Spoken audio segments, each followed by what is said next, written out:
السلام علیکم ورحمۃ اللہ وبرکاتہ، نحمده ونصلی علی رسولہ الکریم، اما بعد فاعوذ باللہ من الشیطان الرجیم، بسم اللہ الرحمن الرحیم، رب اشرح لی صدری ویسر لی امری واحلل عقدۃ من لسانی یفقہوا قولی۔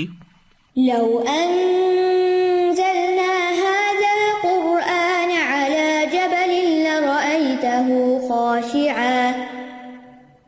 لرأيته خاشعا متصدعا من خشية الله وتلك الأمثال نضربها للناس لعلهم يتفكرون۔ امثال القرآن پروگرام کے سلسلے میں آج ہم غیر اللہ کے عاجز اور کمزور ہونے کی مثال کے بارے میں پڑھیں گے، جو سورۃ الحج کی آیت نمبر 73 میں بیان ہوئی ہے۔ ارشاد باری تعالیٰ ہے، یا ایہا الناس ضرب مثل فاستمعوا له ان الذین تدعون من دون اللہ لن يخلقوا ذبابا ولو اجتمعوا له وإن يسلبهم الذباب شيئا لا يستنقذوه منه ضعف الطالب والمطلوب ما قدروا الله حق قدره إن الله لقوي عزيز الله يصطفي من الملائكة رسلا ومن الناس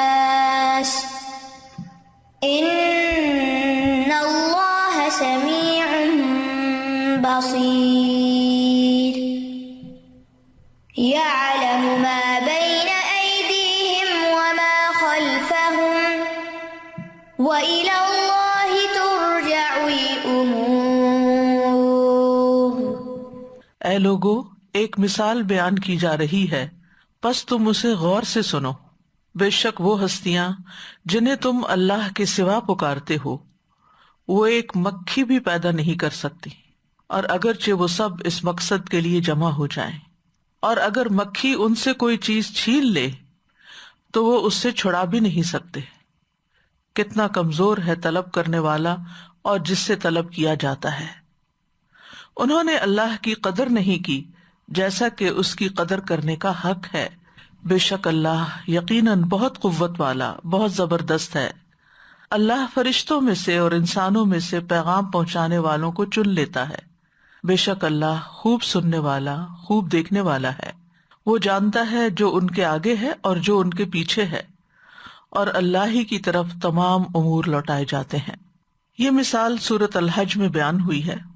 سورۃ الحج میں اللہ سبحانہ تعالیٰ نے بہت سی چیزیں توحید کے اس بات میں اور شرک کے ابطال میں بیان فرمائی ہیں۔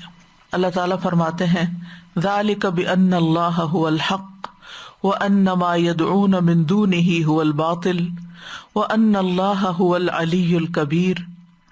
یہ اس لیے کہ بے شک اللہ ہی ہے جو حق ہے، اور اس کے سوا جسے بھی وہ پکارتے ہیں وہ باطل ہے، اور یہ کہ بے شک اللہ ہی بے حد بلند اور بہت بڑا ہے۔ پھر اسی طرح آیت نمبر 71 میں فرمایا، وَيَعْبُدُونَ مِن دُونِ اللَّهِ مَا لَمْ يُنَزِّلْ بِهِ سُلْطَانًا وَمَا لَيْسَ لَهُم بِهِ عِلْمٌ وَمَا لِلظَّالِمِينَ مِن نَصِيرٍ۔ اور وہ اللہ کے سوا جس چیز کی عبادت کرتے ہیں اس کی اللہ نے کوئی دلیل نازل نہیں کی، اور جس کا انہیں کچھ علم نہیں، ظالموں کا کوئی بھی مددگار نہیں۔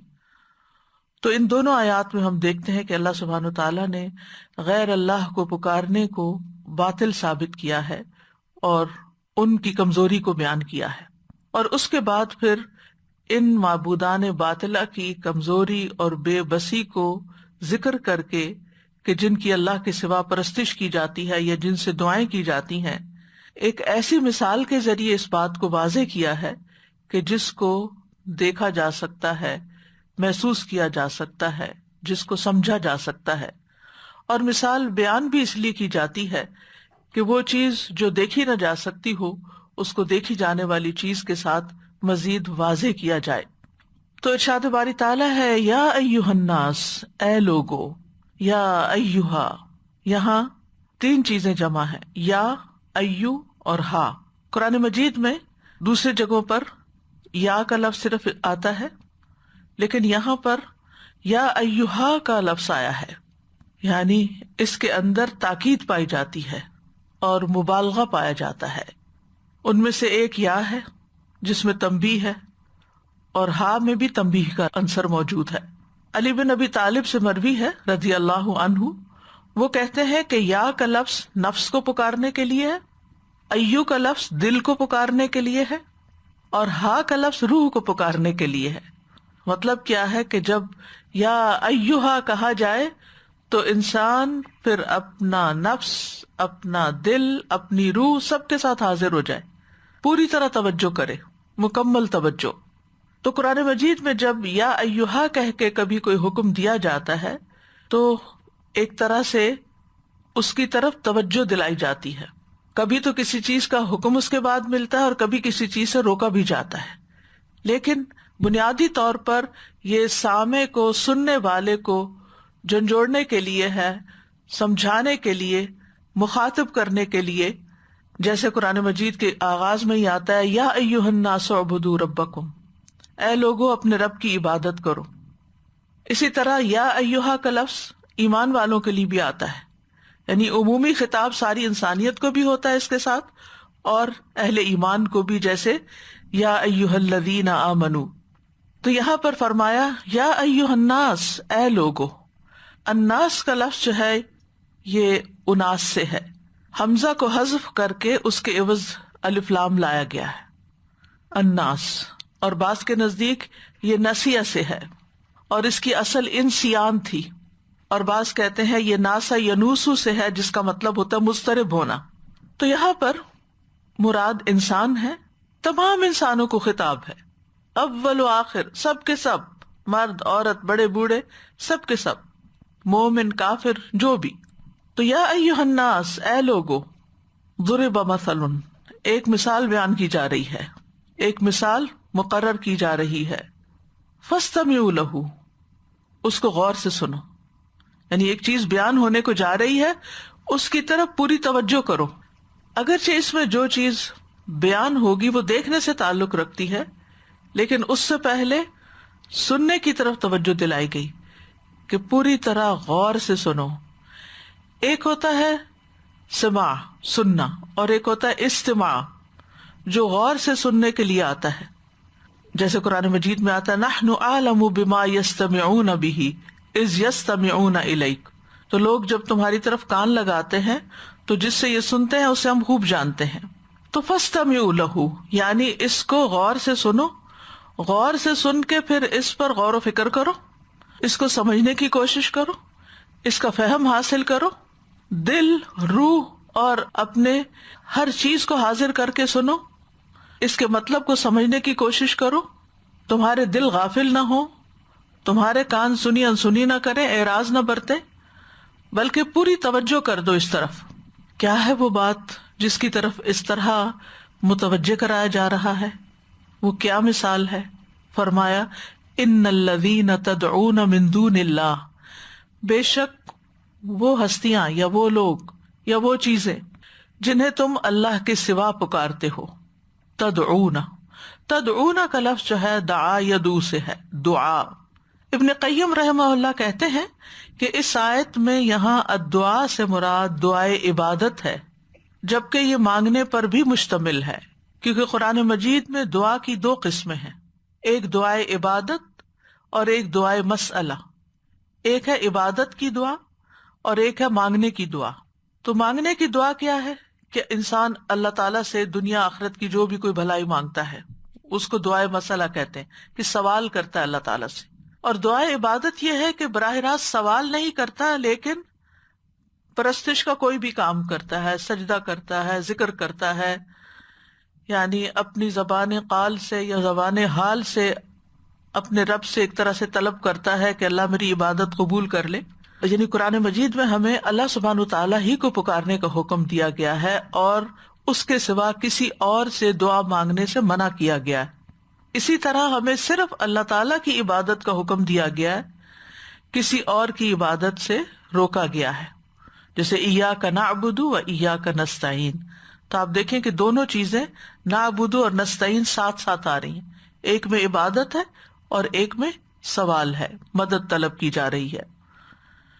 تو بہرحال اللہ سبحانہ وتعالیٰ انسانوں سے کیا چاہتے ہیں کہ فدعوا اللہ مخلصین لہ الدین، اللہ کو پکارو دین کو اسی کے لیے خالص کرنے والے ہو کر. اور جو اللہ کے سوا کسی اور کو پکارتا ہے ان کی مثال سورۃ الاحقاف میں کچھ یوں دی گئی، وَمَنْ أَضَلُّ مِمَّنْ يَدْعُو مِن دُونِ اللَّهِ مَن لَّا يَسْتَجِيبُ لَهُ إِلَىٰ يَوْمِ الْقِيَامَةِ وَهُمْ عَن دُعَائِهِمْ غَافِلُونَ وَإِذَا حُشِرَ النَّاسُ كَانُوا لَهُمْ أَعْدَاءً وَكَانُوا بِعِبَادَتِهِمْ كَافِرِينَ.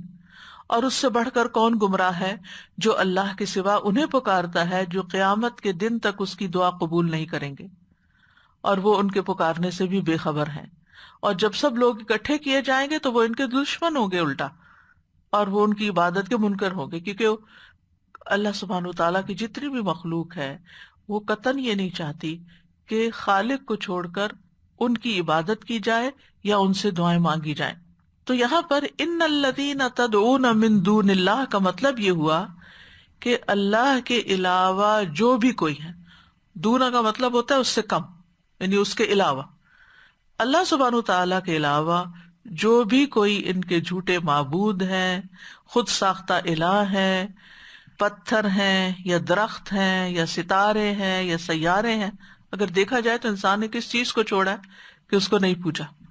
انسانوں نے آگ کو پوجا، انسانوں نے سورج کو پوجا، انسانوں نے درختوں کو پوجا، انسانوں نے پانی کی ورشپ کی، انسانوں نے مٹی کے اور پتھر کے بنائے ہوئے بتوں کی، ستاروں کی، سیاروں کی، ہر چیز کی، جانوروں کی، سانپ کی، گائے کی، معلوم نہیں کس کس چیز کی، ہزاروں نہیں لاکھوں کروڑوں کے تعداد میں آبجیکٹس کی اللہ کے سوا لوگوں نے عبادت کی یا ان کو پکارا اپنی ضرورت میں. تو یہاں پر ان سب کی طرف اشارہ، ان الذین تدعون من دون اللہ، من دون اللہ میں اللہ کے سوا جو بھی ہیں، چاہے پیغمبر ہوں، فرشتے ہوں، کوئی بھی مخلوق ہو، سب کے سب شامل ہو جاتے ہیں. ان سب کی حقیقت کیا ہے؟ لن یخلقوا ذبابا، وہ تو ایک مکھی بھی ہرگز پیدا نہیں کر سکتے یا نہیں کر سکیں گے.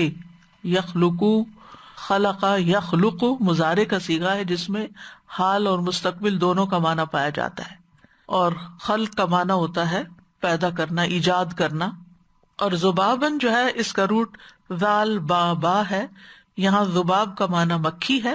شہد کی مکھی اور بھیڑ وغیرہ پہ بھی بولا جاتا ہے یہ لفظ. اور ذباب العین کہتے ہیں آنکھ کی پتلی کو، کیونکہ وہ شاید اپنے شکل کے اعتبار سے کچھ نہ کچھ مکھی سے ملتی جلتی ہے، یعنی اس کے اندر سے بھی جیسے شعاعیں سے نکلتی ہیں یا ایک لائنیں سے نکلتی ہیں.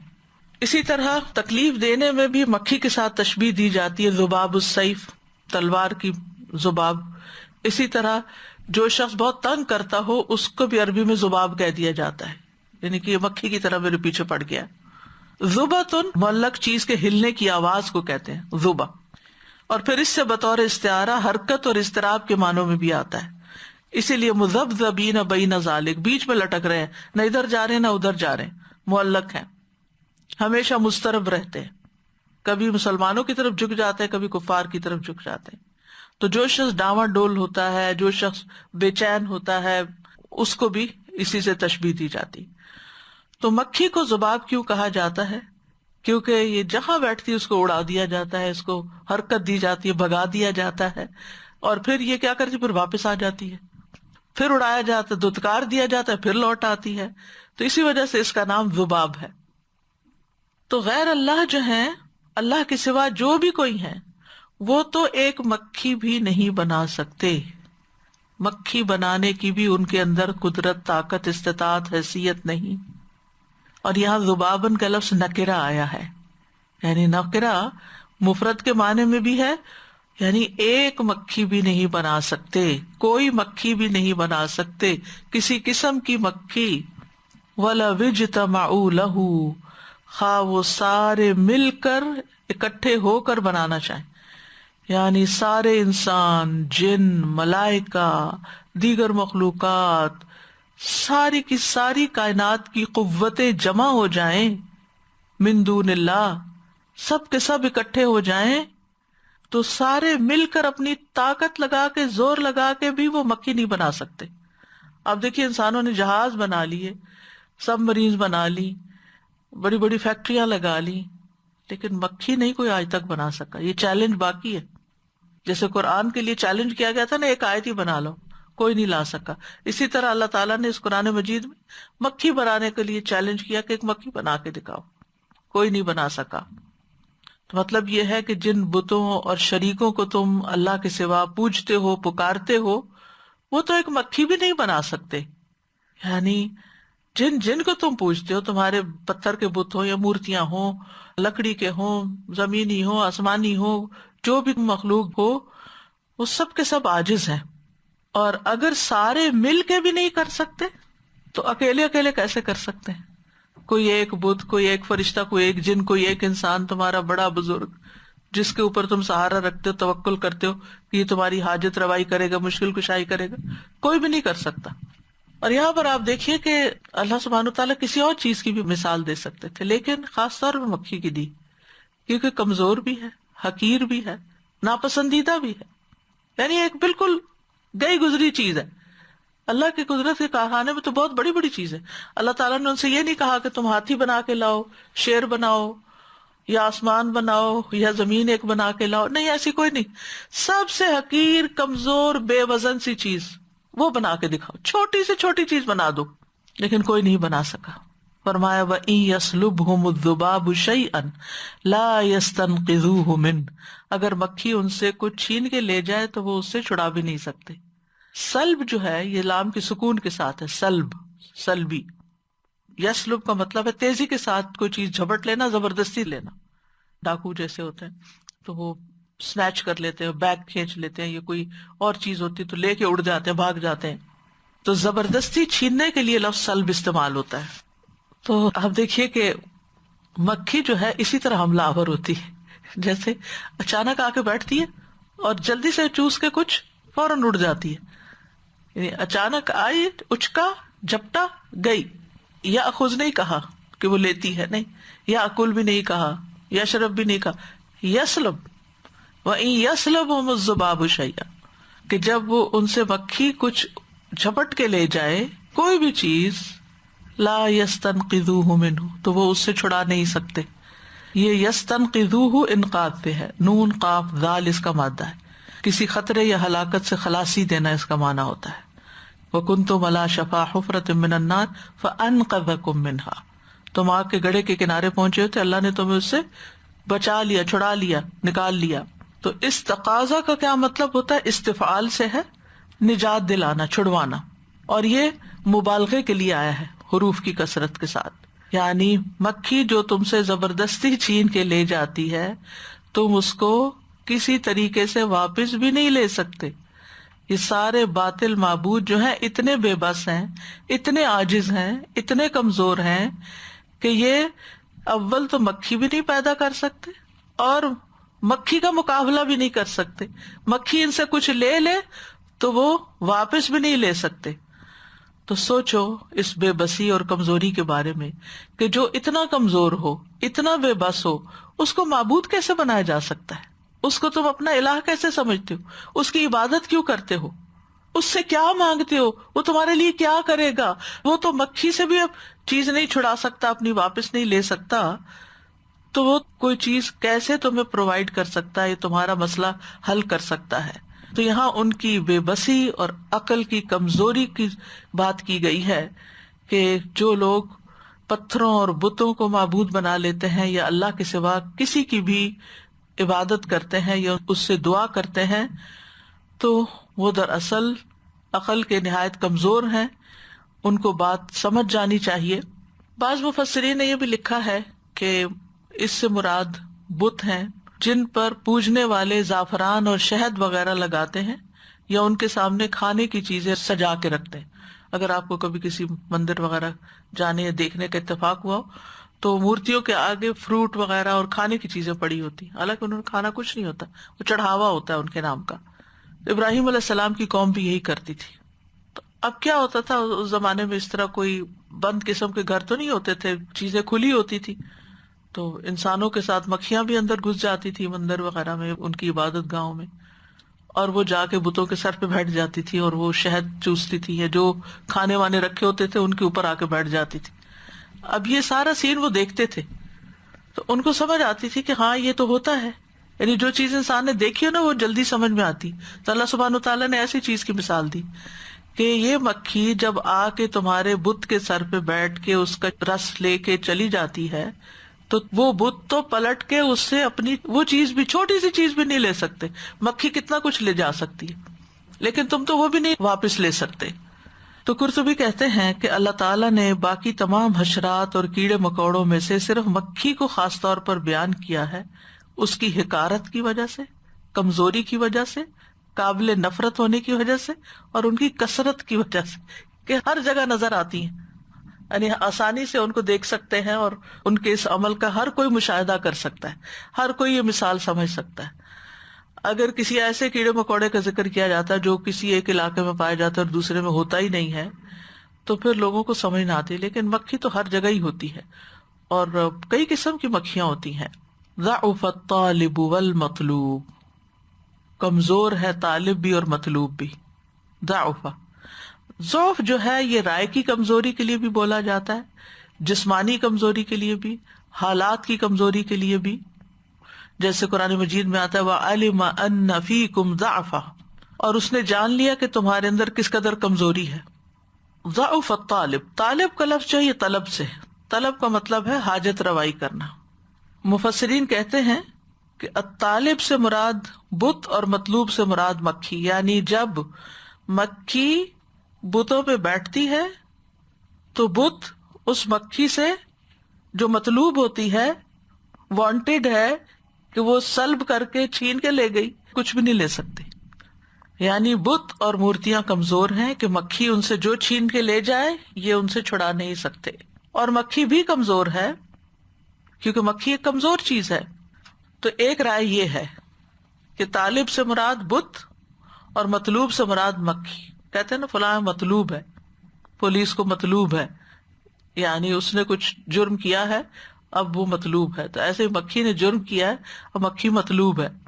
اور دوسرا معنی یہ ہے کہ طالب سے مراد پرستش کرنے والے، دعائیں مانگنے والے، جن کو کچھ حاجتیں ہیں اور وہ چاہتے ہیں ان کی حاجت روائی کی جائے. اور مطلوب سے مراد وہ بت ہیں جن سے وہ چاہتے ہیں کہ مطلب حاصل کیا جائے، جن کی اللہ کے سوا یہ عبادت کرتے ہیں، جن سے دعائیں مانگتے ہیں. تو یہاں پر یہ بتایا گیا کہ تم ان معبودوں سے کیا مانگتے ہو، وہ تو خود کمزور ہیں، وہ تو خود کسی قابل نہیں ہے. تم ان کی بے بسی کو نہیں دیکھتے، ان کی کمزوری کو نہیں دیکھتے، وہ تو اپنے نفع نقصان کے بھی مالک نہیں، تمہارے لیے کیا کریں گے.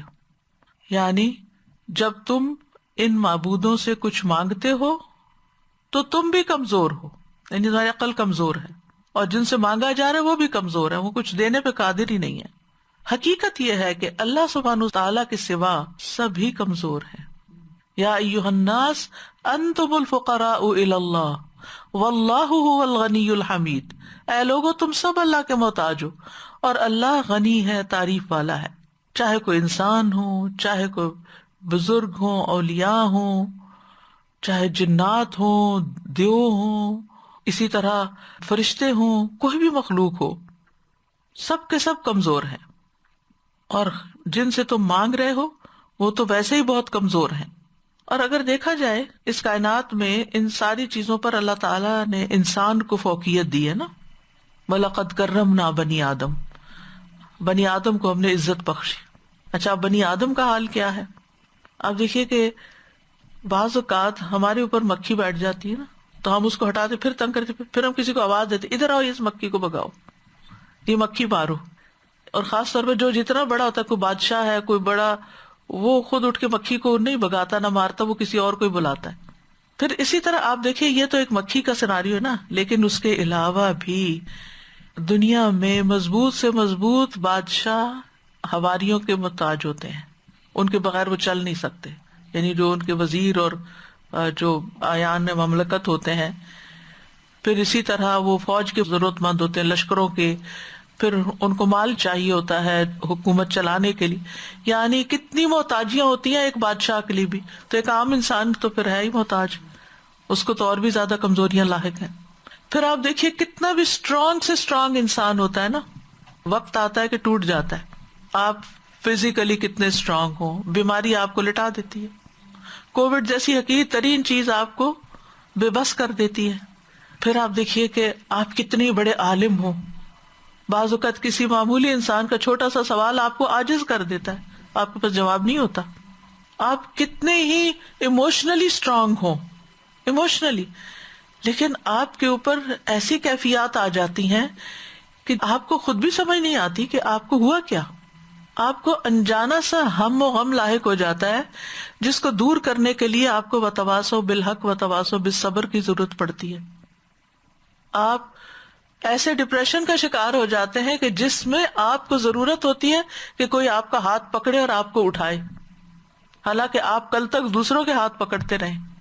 یہ تو انسان کی کمزوریاں ہیں. اور اسی طرح باقی بھی جتنی مخلوق ہے سارے کے سارے کمزور ہیں.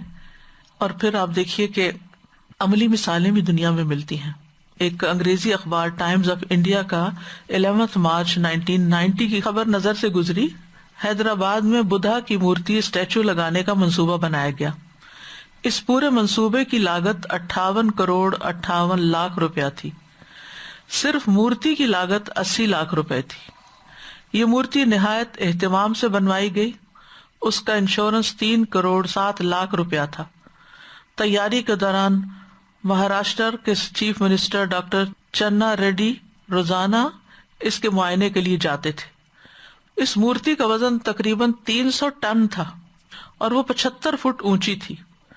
10 مارچ 1990 کو بدھا کی یہ مورتی حسین ساگر جھیل کے کنارے ایک مخصوص کشتی پر رکھی گئی. اس کو جھیل میں آدھے کلومیٹر کا سفر کر کے مقررہ مقام پر پہنچنا تھا دوسری طرف، جہاں اس کو نصب کرنے کے لیے ایک مخصوص پلیٹ فارم بنایا گیا تھا. اس پلیٹ فارم کی تعمیر پر 2 کروڑ 32 لاکھ روپے کی لاگت آئی تھی، مگر جب کشتی جھیل کے درمیان پہنچی تو وہ اندر پانی آ جانے کی بنا پر یا کسی اور وجہ سے ڈوب گئی. مورتی سمیت 8 آدمی بھی 7 میٹر نیچے پانی کی تہہ میں چلے گئے. تو آپ دیکھیے کہ یہ زندہ مثالیں، عبرت کی مثالیں اللہ سبحانہ و تعالیٰ دکھاتے ہیں ہمیں تاکہ انسان ہوش میں آئے. یعنی انسان اللہ کو چھوڑ کر جب کسی اور چیز کو اپنا سہارا بناتا ہے، اس کو مقدس سمجھتا ہے، حالانکہ ان کے پاس کوئی طاقت نہیں ہوتی. کچھ لوگ قبر والوں کے پاس چلے جاتے ہیں، کچھ لوگ نیک بزرگوں کے پاس چلے جاتے ہیں کہ ان کی دعا تو ضرور قبول ہوگی، ان کے پاس چلے گئے تو کام ہو ہی جائے گا. اس طرح کا کوئی بھی خیال انسان کے اندر کسی مخلوق کے بارے میں نہیں آنا چاہیے، کیونکہ سبھی کمزور ہیں. انتم الفقراء الی اللہ. جو اپنی حفاظت خود نہیں کر سکتا وہ کسی کی کیا کر سکتا ہے؟ اصل طاقت اللہ سبحانہ تعالیٰ کے پاس ہے. آپ دیکھیے کہ اس کی تخلیق میں سے ایک معمولی چیز جو ہے وہ اتنی بے مثال ہے کہ انسان حیران ہو جاتا ہے کہ وہ خالق خود کیا ہے. لیکن انسانوں نے ما قدر اللہ حق قدرہ، انہوں نے اللہ کی قدر نہیں کی جیسے کہ حق تھا قدر کرنے کا. یہ ناقدری کیسے کی؟ اس کو چھوڑ کے جو سب کچھ کر سکتا ہے اوروں کو پکارنا شروع کر دیا، اوروں کے در پہ جانا شروع کر دیا، اوروں کے آگے سر جھکا دیا، اوروں کے آگے ہاتھ پھیلا دیے، اوروں پہ بھروسہ کیا، اوروں کو سہارا بنایا. یہی اصل ناقدری ہے. یعنی اللہ ہی کا حق ہے، لہو دعوت الحق، اللہ ہی کو پکارنا برحق ہے کہ اسی کو پکارا جائے، وہی دیتا ہے.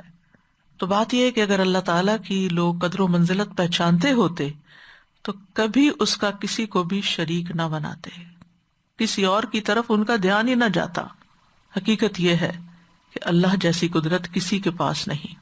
عبداللہ بن مسعود کہتے ہیں کہ علماء یہود میں سے ایک شخص رسول اللہ صلی اللہ علیہ وسلم کے پاس آیا اور کہا، اے محمد، ہم تورات میں پاتے ہیں کہ اللہ آسمانوں کو 1 انگلی پہ رکھ لے گا، اس طرح زمین کو ایک انگلی پہ، درختوں کو ایک انگلی پہ، پانی اور مٹی کو ایک انگلی پہ، تمام مخلوقات کو ایک انگلی پہ، پھر فرمائے گا انا الملک، میں ہی بادشاہ ہوں۔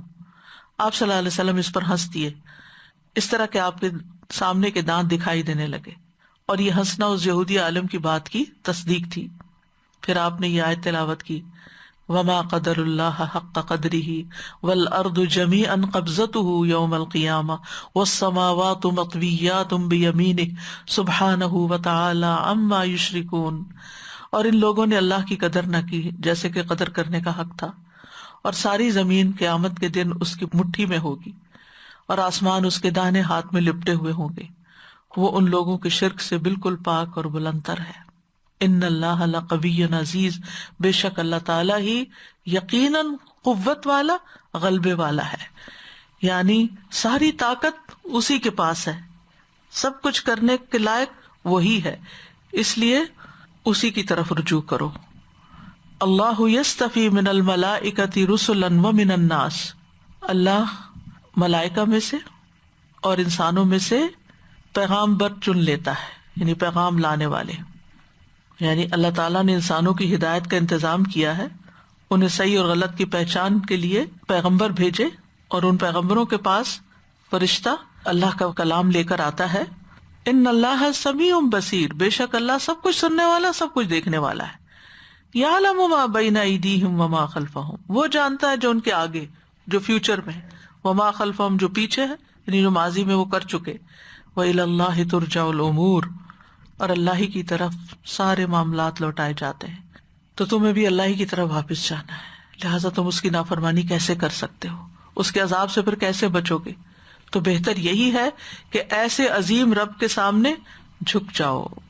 تو بہرحال اگر ہم دیکھیں ان آیات کو تو اللہ سبحانہ وتعالیٰ نے اس مثال کے لیے مکھی کا انتخاب فرمایا، کیونکہ ایک چھوٹی سی مخلوق ہے، لوگوں کو اس سے گن بھی آتی ہے، اور اس سے بات سمجھائی گئی کہ دیکھو اگر انسان اتنا چھوٹا سا کام بھی نہیں کر سکتے تو پھر وہ تمہارے کام کیسے کریں گے، تمہاری ضروریات کہاں سے پوری کریں گے، تم ان کے پاس کیوں جاتے ہو، تم ان سے دعائیں کیوں کرتے ہو۔ اور اگر دیکھا جائے تو مکھی جو ہے بظاہر دیکھنے میں کمزور نظر آتی ہے، لیکن وہ بھی اللہ کی تخلیق کا ایک شاہکار ہے۔ اس کا مزاج بھی بڑا عجیب و غریب ہے، اور اس کے اندر بہت پیچیدگی بھی ہے۔ ماہرین کہتے ہیں کہ مکھی کی 6 ٹانگیں، ایک سر، پیٹ اور سینہ ہوتا ہے۔ اس کی 2 آنکھیں ہوتی ہیں، اور 2 آنکھوں میں سے ہر آنکھ کے اندر 6000 چھوٹی چھوٹی آنکھیں ہوتی ہیں، لینزز کہہ دیں آپ ان کو، اور ہر آنکھ نصف ملی میٹر مربع کی پیدائش میں ہے۔ اس آنکھ کے اندر جو 6000 لینزز ہیں ان کی وجہ سے ممکن ہوتا ہے کہ وہ ہر طرف سے چیز کو دیکھ لیتی ہے، اوپر نیچے دائیں بائیں آگے پیچھے، اور اپنی نگاہ کے زاویے کے ساتھ 660 درجے تک ہر چیز محسوس کر سکتی ہے۔ ہر چھوٹی آنکھ روشنی کو قبول کرنے والے 8 اعصاب سے جڑی ہوئی ہے۔ ان چھوٹی چھوٹی آنکھوں میں سے ہر آنکھ کے ساتھ روشنی حاصل کرنے والے 8 اعصاب ہیں۔ اس طرح ایک آنکھ تقریباً 48,000 حساس سیلز کے گرد و پیش ہے، اور وہ مکھی کو اس پر قادر کرتے ہیں کہ ایک سیکنڈ میں 100 مناظر دیکھ لیتی ہے۔ اتنا کچھ دیکھتی نہیں، انسان سے بھی زیادہ دیکھ پاتی ہے۔ مکھی میں 10 ملین سیلز ہوتے ہیں، جن میں سے 9 ملین سیلز جسم میں ہوتے ہیں، 1 ملین اعصابی خلیات ہوتے ہیں۔ مکھی کے دماغ کا وزن 1 گرام کے 10 لاکھ حصوں میں سے ایک ہے۔ دماغ اتنا چھوٹا ہے، اور یہ دماغ انتہائی اعلیٰ کارکردگی کا کام کرتا ہے۔ کہاں بیٹھنا ہے، کہاں سے کیا لینا ہے، دور سے دیکھ لیتی ہے، وہ بیٹھتی ہے، جھپٹتی ہے، بھاگ جاتی ہے۔ اسی طرح مکھی کے لیے کہتے ہیں کہ خاص طور پر مکھی کی بات اس لیے کی کہ اس سے آپ واپس کچھ نہیں لے سکتے، کہ جس وقت یہ کسی کھانے والی چیز کے اوپر بیٹھتی ہے تو اندر لے جانے سے پہلے ہی اس کو ہضم کر لیتی ہے باہر ہی، یعنی اس کا جو ڈائجسٹو سسٹم اس کے اندر نہیں ہے، بلکہ وہ جو اپنی تھوتنی سے ہوتی ہے جس سے وہ چیز کو چوستی ہے، جس وقت چوس رہی ہوتی ہے وہ کھانا مزید چھوٹے ٹکڑوں میں تبدیل ہو چکا ہوتا ہے، اسی لیے جب وہ اس کو چوس کے اندر کرتی ہے تو وہ تبدیل ہو چکا ہوتا ہے۔ اب اگر کوئی اس سے واپس وہی چیز لینا چاہے جو وہ چھین کے گئی تو واپس نہیں لا سکتے، وہ پہلے ہضم کر چکی ہوتی ہے۔ یعنی جس وقت وہ کسی چیز پہ بیٹھتی ہے تو اپنے غدود کے لعاب کو ساتھ ہی اس پہ ڈالتی ہے، اور پھر وہ ساتھ ہی اس کو ڈائجسٹ ہو جاتے ہیں۔ وہ تحلیل ہو جاتے ہیں اور اس سے وہ چوسنے کا اور ہضم ہونے کا عمل آسان ہو جاتا ہے. یعنی انسان سے زیادہ بہترین قوت ہضم ہے اس کے اندر. مکھی جو وہ کھانا چبا نہیں سکتی، یعنی چبانے والا منہ کا حصہ نہیں ہوتا ان کا. جیسے مچھر کے تو 48 دانت تھے نا، ہم نے پڑھا تھا. تو وہ انزائمز کو تھوک دیتی ہے جو اس کے سیکریشن ہوتی ہے، اور اس سے وہ پھر جو لینا ہوتا ہے وہ لے لیتی ہے. مکھی اپنے پاؤں کے ذریعے کھانا چکھتی ہے، اس کا ٹیسٹ اس کے پاؤں میں ہوتا ہے. مکھی 5 میل فی گھنٹے کی رفتار سے اڑ سکتی ہے، ہر سیکنڈ میں 200 بار اپنے پر ہلاتی ہے. اس کو بہترین پرواز کی طاقت حاصل ہے جس کی کوئی مثال نہیں ملتی. آپ دیکھیے کہ بڑے سے بڑا جہاز فوراً نہیں مڑ سکتا، فوراً مڑ جاتی. اسی طرح چھت پہ بھی چپک جاتی ہے، یعنی آپ نے دیکھا کہ گرتی نہیں، اور اپنی پوزیشن لینے میں بالکل بیلنسڈ ہوتی ہے، یعنی ادھر ادھر گرتی نہیں. پھر اسی طرح یہ ہے کہ صرف مایا لکوڈ لیتی ہے، اگر ٹھوس چیز پر بیٹھے تو اس کو لکوڈ کر کے اندر لیتی ہے. دن بھر سرگرم رہتی ہیں اور رات کو بس آرام کرتی ہیں مکھیاں. یہ چپکا ہوا مادہ تیار کرتی ہے، اسی لیے آپ دیکھیں کہ جس چیز میں بیٹھتے ہیں بازو کا ڈاٹ سے لگ جاتے ہیں نا، اور یہ جو چپکا ہوا مادہ ہوتا ہے اسی وجہ سے وہ جہاں بیٹھتی ہے وہاں چپک بھی بازو کا جاتی ہے. اور یعنی اگر مکھی جسم بیٹھے تو ایسا لگتا ہے کوئی چپکی ہے چیز آگے، اسی لیے چھت پہ یا ایسی جگہ پر بھی لٹک جاتی ہے جہاں کوئی اور مخلوق نہیں لٹک سکتی. یعنی لینڈنگ کے بعد یہ گلو کا کام کرتا ہے اس کے اندر جو چپکنے والا مادہ ہوتا ہے. اس کی گروتھ بھی بہت تیزی کے ساتھ ہوتی ہے، ان کا بہت تیز ریپروڈکٹیو سائیکل ہوتا ہے. ایک پھلوں میں بیٹھنے والی فروٹ فلائی جو ہوتی ہے اپنی زندگی میں 500 کے قریب انڈے دیتی ہے، اور انڈے سے لے کر بالغ ہونے تک پوری زندگی کا دورانیہ صرف 1 ہفتہ ہوتا ہے. یعنی ایک فروٹ فلائی جو ایک دفعہ پیدا ہوئی ہفتے بعد ختم ہو جائے گی.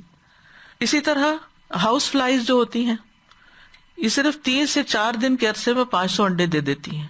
سوچئے کس رفتار سے یہ انڈے دیتی ہیں. یہ مکھیاں عام طور پہ 15 سے 25 دن تک زندہ رہتی ہیں، لیکن بہت اچھے حالات فیوریبل ہوں تو 2 ماہ تک بس. تو آپ سوچئے پھر ان کی آبادی کیسے بڑھتی. کچھ علاقوں میں کبھی آپ نے خبریں بھی سنی ہوگی کہ وہ اس قدر مکھیاں پیدا ہو گئی کہ زندگی حرام ہو گئی. کچھ عرصہ پہلے ایک شہر کے بارے میں رپورٹس آتی تھی ایسے.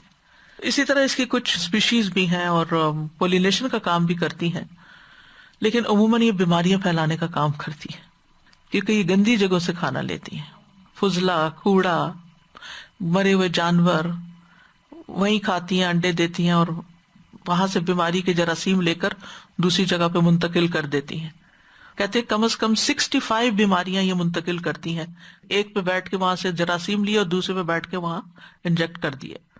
مشہور بیماریوں میں ڈائسنٹری، ڈائریا، ٹائیفائڈ اور اسی طرح کی اور بیماریاں ہیں. حدیث میں بھی مکھی کا ذکر آتا ہے. رسول اللہ صلی اللہ علیہ وسلم نے فرمایا جب تم میں سے کسی کے برتن میں مکھی گر جائے تو اسے اسی میں ڈبو دو، بے شک اس کے ایک پر میں بیماری اور دوسرے میں شفا ہوتی ہے، اور یہ اپنے بیماری والے پر سے اپنا بچاؤ کرتی ہے، لہٰذا اس ساری کو ڈبو دینا چاہیے. اور یہ بات تحقیقات سے بھی ثابت ہوئی ہے کہ جس برتن میں جیسے پانی یا دودھ وغیرہ میں گر جائے تو اس کو پھینکنا نہیں چاہیے. مکھی کے اندر ہی جراثیم کش مادہ بھی ہوتا ہے، جتنے جراثیم اس کے اندر جانے سے ہوتے ہیں ایک پر کے لگنے سے یا بیٹھنے سے، اتنے ہی دوسرے کے اندر بھی ہوتے ہیں. اس کا اینٹی ڈوٹ ہوتا ہے، یعنی ایک پر میں بیماری اور اسی کے اندر دوسرے پر میں شفا. سبحان اللہ. یعنی جس مکھی سے بیماری لگی اس کے اندر ہی اللہ نے اس کا اینٹی ڈوٹ بھی پیدا کر دیا. بعض اتباع یہ کہتے کہ بچھو اور بھیڑ کے کانٹے پر اگر گھریلو مکھی مل دی جائے تو اس سے آرام آ جاتا ہے. بہرحال اس مثال سے ہمیں کئی باتیں سمجھ میں آتی ہیں، جس میں سے سب سے بڑی بات یہ کہ اللہ کے علاوہ ہر قسم کی مخلوق کے اقتدار اور اختیار کی نفی ہے. اللہ کے سوا کوئی کسی چیز کا مالک نہیں. والذین تدعون من دونہ لا یملکون من قطمیر. اللہ کے سوا جنہیں تم پکارتے ہو وہ تو کھجور کی گٹلی کے چھلکے کے مالک نہیں ہیں. کسی کوئی ذرے کا مالک نہیں اللہ کے سوا. جیسے قرآن مجید میں آتا ہے قل ادعوا الذین زعمتم من دون اللہ لا یملکون مثقال ذرۃ فی السماوات ولا فی الارض.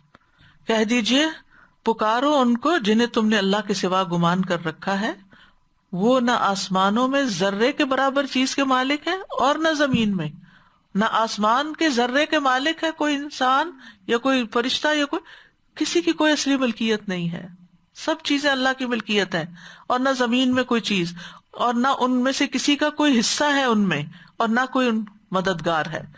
یعنی اللہ کا کوئی مددگار نہیں۔ پھر یہ بات سمجھ میں آتی ہے کہ باطل معبود کچھ بھی پیدا نہیں کر سکتے، مکھی بھی نہیں بنا سکتے، اور کیا کریں گے؟ وہ تو خود اپنی مدد بھی نہیں کر سکتے، نہ نفع دے سکتے ہیں، نہ نقصان دے سکتے ہیں، نہ کسی تکلیف کو ہٹا سکتے ہیں، وہ کسی کے رزق کے مالک بھی نہیں ہے۔ تو پھر تم ان کے پاس کیوں جاتے ہو؟ ان کے در پہ کیوں جاتے ہو؟ ان کو اپنا معبود کیوں بناتے ہو؟ ان سے دعائیں کیوں مانگتے ہو؟ ان کو سہارا کیوں بناتے ہو؟ پھر یہ بات بھی پتہ چلتی ہے کہ جتنی بھی مخلوقات ہیں وہ ساری کی ساری اللہ سبحانہ تعالیٰ کے قبضہ قدرت میں ہے۔ فسبحان الذی بیدہ ملکوت کل شیء والیہ ترجعون، پاک ہے وہ ذات جس کے ہاتھ میں ہر چیز کی حکومت ہے اور اسی کی طرف تم لوٹائے جاؤ گے۔ سب کچھ اسی نے بنایا، وہی کائنات کا نظام چلا رہا ہے اور وہ ہر چیز پر پوری قدرت رکھتا ہے۔ وَلِلَّهِ مُلْكُ السَّمَاوَاتِ وَالْأَرْضِ وَاللَّهُ عَلَى كُلِّ شَيْءٍ قَدِيرٌ، آسمان و زمین کا مالک اللہ ہی ہے اور ہر چیز پر پوری قدرت بھی وہی رکھتا ہے۔ تبارک الذی بیدہ الملک وہو علی کل شیء قدیر، بہت بابرکت ہے وہ جس کے ہاتھ میں ساری کائنات کی بادشاہت ہے اور وہ ہر چیز پر پوری قدرت رکھتا ہے۔ پھر انسان اس کو چھوڑ کر کسی اور کو اپنا سہارا سمجھے، اس سے بڑی حماقت کیا ہوگی؟ آسمان اور زمین کی تخلیق اور چھوٹی چیز سے بڑی بڑی چیز کو اگر دیکھیں تو یہ سب اللہ تعالیٰ کی قدرت اور اس کی حکمت، اس کے علم، اس کی طاقت، اس کے غلبے پر بہترین دلیل ہے۔ وہ ہر چیز کو بنانے کا علم رکھتا ہے، جو چاہتا ہے پیدا کرتا ہے۔ وَهُوَ بِكُلِّ خَلْقٍ علیم۔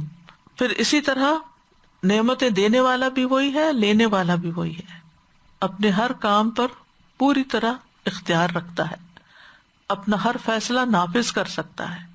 واللہ غالب علی امرہ ولکن اکثر الناس لا یعلمون، اللہ اپنے حکم پر غالب ہے لیکن اکثر لوگ یہ بات جانتے نہیں۔ کوئی چیز اسے عاجز نہیں کر سکتی، نہ زمین میں نہ آسمان میں، اس کے سوا ہمارا کوئی دوست اور مددگار بھی نہیں۔ پھر یہ کہ وہ اپنی تخلیق میں یکتا ہے، بے مثال ہے، اس جیسی کوئی چیز کسی نے بنائی ہی نہیں اور اس نے کسی سے کوئی مدد بھی نہیں لی، اکیلا ہی خالق ہے ان سب چیزوں کا۔ اور اسی وجہ سے تصویر بنانا منع ہے کہ اللہ کی تخلیق کی مشابہت نہ کرو۔ نبی صلی اللہ علیہ وسلم نے فرمایا، اس شخص سے بڑھ کر ظالم کون ہوگا جو میری مخلوق کی طرح پیدا کرنے پر چلا ہے۔ اگر اسے یہی گھمنڈ ہے تو اسے چاہیے کہ ایک دانہ پیدا کرے، ایک چیونٹی پیدا کرے۔ پھر قیامت کے دن ایسے لوگ جو اللہ کی تخلیق کی نقالی کرتے ہیں، زیرو چیزوں کی تصویر بنانے کی ہاتھ سے کوشش کرتے ہیں، ان کو کیا سزا دی جائے گی؟ ان سے کہا جائے گا کہ ان میں روح پھونکو اور انہیں زندگی بھی دو۔ تو کلی طور پر یہاں یہ بات سمجھ میں آتی ہے کہ اللہ سبحانہ تعالیٰ کے علاوہ کسی کو بھی تقدس کا مقام دینا، عبادت کے لائق سمجھنا، اس سے دعائیں کرنا، یہ سراسر حماقت کی علامت ہے، سراسر بے عقلی ہے۔ یعنی جس کے اندر کوئی طاقت ہی نہیں، جس نے کچھ کیا ہی نہیں، تم اس سے کیا توقع رکھتے ہو کہ تمہارے لیے کچھ کرے گا؟ کرنے کا کام یہ ہے کہ ہم اللہ تعالیٰ کی معرفت حاصل کریں، اللہ تعالیٰ کی قدر پہچانیں، اللہ سبحانہ تعالیٰ کے ساتھ کسی کو شریک نہ ٹھہرائیں، اللہ تعالیٰ کے احکامات کی حفاظت کریں۔ عبداللہ بن عباس کہتے ہیں، ایک دن میں رسول اللہ صلی اللہ علیہ وسلم کے پیچھے سوار تھا تو آپ نے فرمایا، اے لڑکے، میں تجھے چند کلمات سکھا رہا ہوں، اللہ کے احکام کی حفاظت کرو، اللہ تمہاری حفاظت کرے گا۔ اللہ کے احکام کی حفاظت کرو، تم اس سے اپنے سامنے پاؤ گے، یعنی وہ تمہاری دعائیں سنے گا۔ جب مانگو اللہ سے مانگو، جب مانگو، جب مدد چاہو اللہ سے مدد چاہو، اور جان رکھو اگر ساری دنیا مل کر بھی تمہیں کچھ نفع پہنچانا چاہے تو تمہیں کچھ نفع نہیں پہنچا سکتی سوائے اس کے جو اللہ نے تمہارے لیے لکھ دیا، اور اگر وہ سارے مل کر تمہیں کوئی نقصان پہنچانا چاہیں تو تمہیں کوئی نقصان نہیں دے سکتے سوائے اس کے جو اللہ نے تمہارے لیے لکھ دیا۔ قلم اٹھا لیے گئے، صحیفے خشک ہو چکے۔ تو اس لیے جب سب کچھ اللہ ہی کرتا ہے تو پھر کرنے کا کام کیا ہے؟ اللہ ہی سے دعائیں مانگیں اور اس یقین کے ساتھ مانگیں کہ اللہ دینے والا ہے، پورے یقین کے ساتھ۔ رسول اللہ صلی اللہ علیہ وسلم نے فرمایا، اللہ تعالیٰ سے قبولیت کے یقین کے ساتھ دعا مانگ کر، یہ نہ سوچا کرو پتہ نہیں دعا قبول ہوتی کہ نہیں، پتہ نہیں اللہ سنے گا کہ نہیں، جان لو بے شک اللہ تعالیٰ غافل اور لہو و لعب میں مشغول دل کی دعا قبول نہیں کرتے. اور یہ اصل مشکل ہے ہماری. ہم دعائیں کرتے ہیں ایک مشین کی طرح، بس جیسے بٹن آن کر دیا اور وہ چل پڑی، ہم بھی بس بولتے جاتے ہیں یا پڑھتے جاتے ہیں کہیں سے دیکھ کے اور بات ختم ہو جاتی ہے. دل لگا کے نہیں، پورے یقین سے نہیں مانگتے، رو کے نہیں مانگتے، تڑپ کے نہیں مانگتے، سجدے میں گر کے نہیں مانگتے، عاجزی اور بے کسی کا اظہار کرتے ہوئے نہیں مانگتے. تو ہمیں اپنی دعا کرنے کے انداز پر غور کرنا چاہیے کہ اگر قبول نہیں ہو رہی تو ہماری دعا میں کبھی کسر ہو سکتی ہے، اللہ کے دینے میں کمی نہیں ہے. رسول اللہ صلی اللہ علیہ وسلم نے یہ بھی فرمایا، صحیح بخاری کی روایت ہے، جب تم میں سے کوئی دعا کرے تو اسے چاہیے کہ پختہ یقین کے ساتھ سوال کرے، اور وہ یوں نہ کہے کہ اے اللہ اگر تو چاہے تو مجھے عطا کر دے اور چاہے تو نہیں. یوں نہیں کہنا چاہیے. بے شک اللہ کی ذات کو کوئی مجبور کرنے والا نہیں. تو ہمیں ہر حال میں، ہر ضرورت میں، ہر محتاجی میں، ہر بیماری میں، ہر تکلیف میں اللہ سبحانہ تعالیٰ کی طرف رجوع کرنا چاہیے.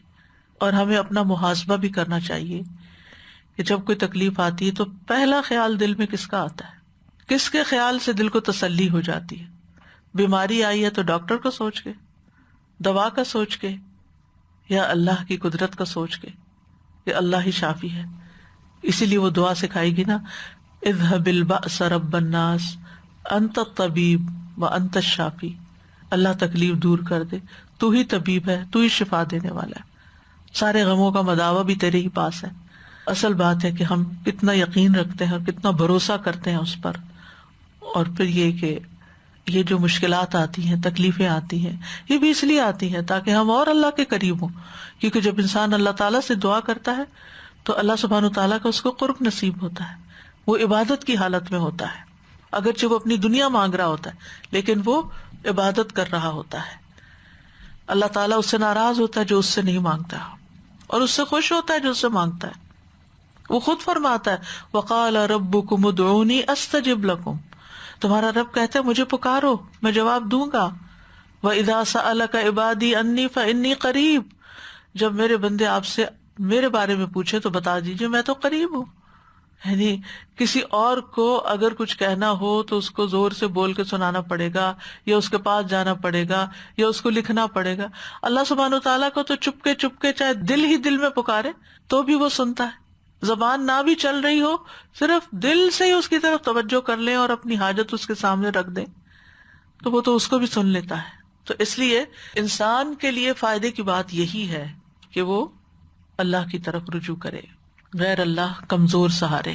تو اللہ تعالیٰ سے ہم دعا کرتے ہیں اللہ کی قدرت کے وسیلے سے کہ وہ ہم پر رحم فرمائے.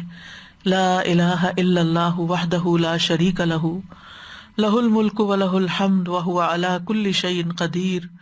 الحمد للہ وسبحان اللہ ولا الہ الا اللہ واللہ اکبر ولا حول ولا قوة الا باللہ. اللہم اغفر لی. لا الہ الا اللہ وحدہ لا شریک لہ لہ الملک ولہ الحمد وہو علی کل شیء قدیر. اللہم لا مانع لما اعطیت ولا معطی لما منعت ولا ينفع ذا الجد منک الجد. اللہم انی اسألک بأن لک الحمد لا الہ الا انت وحدک لا شریک لک المنان بدیع السماوات والارض ذا الجلال والاکرام. اللہم انی اسألک یا اللہ الاحد الصمد الذی لم یلد ولم یولد ولم یکن لہ کفوا احد ان تغفر لی ذنوبی ان تغفر لی ذنوبی ان تغفر لی ذنوبی انک انت الغفور الرحیم.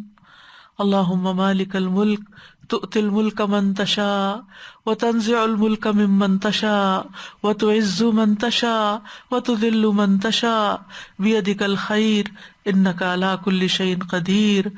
رحمن الدنیا والآخرہ ورحیمہما تعطیہما من تشاء وتمنع منہما من تشاء. ارحمنی رحمتا تغنینی بہا عن رحمت من سواک یا رب العالمین یا ارحم الراحمین یا ذا الجلال والاکرام. تمام بیماروں کو صحت عطا فرما، اس کرونا بیماری کو دور فرما. یا اللہ ہم سب کو تو اس سے محفوظ رکھ. یا اللہ تو اپنی اطاعت والی زندگی دینا اور اطاعت والی موت دینا. اللہ موت اس حال میں آئے کہ ہم تیرے بندے ہوں اور ہمارے زبان پہ لا الہ الا اللہ ہو اور ہم پورے یقین کے ساتھ تجھ پر ایمان رکھتے ہوئے دنیا سے رخصت ہوں. ہماری قبروں کو روشن کر دینا، ہمارے آخرت کے دن کے حساب کو آسان کر دینا، پل صراط پر سے گزرنا آسان کر دینا، ہمیں نور عطا فرمانا، ہمیں امن اور سلامتی کے ساتھ بغیر حساب کے جنت میں داخل کر دینا. رب ارحمہما کما ربیانی صغیرا رب اغفر وارحم وانت ارحم الراحمین.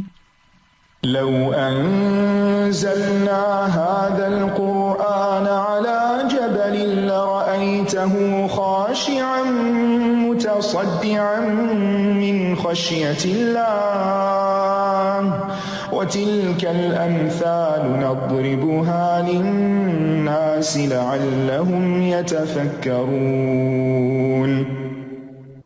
استاذہ میں تو اس کی مکھی کی گندگی کو شرک کی گندگی سے ریلیٹ کر رہی تھی کہ کتنا زیادہ اللہ سبحانہ تعالیٰ نے رکھا ہے توحید کا پھر اس میں سلسلہ. اور سب سے زیادہ جو بات دل کو لگتی ہے کہ طالب اور مطلوب دونوں کمزور ہیں، اور مانگنے والے بھی کمزور ہیں اور جس سے مانگ اللہ رہے کے سوا سارے ہی کمزور ہیں نا، سارے ہی سارے کمزور ہیں. اللہ اکبر، اتنی کھلی کھلی لیکن واضح پھر ہم مثالیں اللہ تعالیٰ نے رکھی. اللہ کو چھوڑ کے اوروں کی طرف متوجہ ہو جاتے ہیں نا. استاذہ یہاں پر جو کم عقلی کی اور حماقت کی جو بات نظر آ رہی ہے وہ کمال ہے.